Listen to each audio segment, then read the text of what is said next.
Pour faire une bonne purée mousseline, il suffit d'un produit simple et vrai qui pousse à merveille sur les terres profondes de Picardie, la pomme de terre. En cette fin de mois de septembre, voici l'heure de la récolte. Un moment intense que nous avons partagé avec Jean-Louis Dieudonné.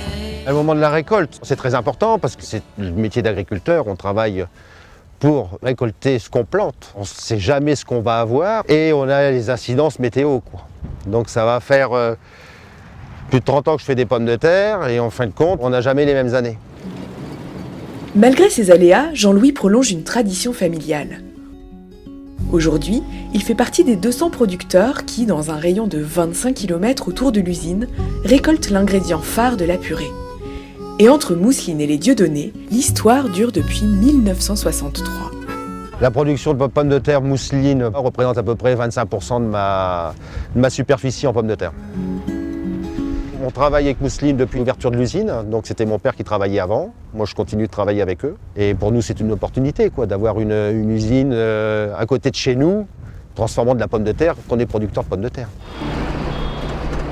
De la culture à la livraison à l'usine, en passant par le stockage chez les agriculteurs, Jean-Pierre Mogavero est là pour garantir la qualité de la matière première. Une belle qualité de pomme de terre, c'est une pomme de terre qui est pas trop riche en eau, qui est plutôt riche en matière solide, et qui a une bonne texture aussi, qui soit saine. Voilà, c'est le mot. Les pommes de terre sélectionnées chez Mousseline sont sur des critères très exigeants.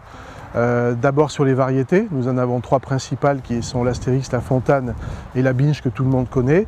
Elles sont très peu consommatrices d'eau et de produits de traitement. Le bon goût de la purée mousseline repose tout simplement sur le fait que nous n'utilisons pas qu'une seule variété mais plusieurs afin qu'elles expriment le meilleur d'elles-mêmes pour l'obtention du produit final.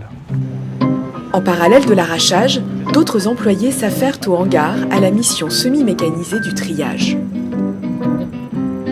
On les déterre dans un déterreur, on les calibre pour enlever les petites et puis on les stocke en tas. Dans l'usine Mousseline, nous avons les Astérix qui sont déjà stockés ici. On les livre dans la foulée, dans les jours qui suivent l'arrachage. Et voilà, ça tombe bien parce que j'en ai une là de livraison, donc je vais vous laisser parce que l'usine ferme à 4 heures et on n'a plus qu'1 heure devant nous. À bientôt.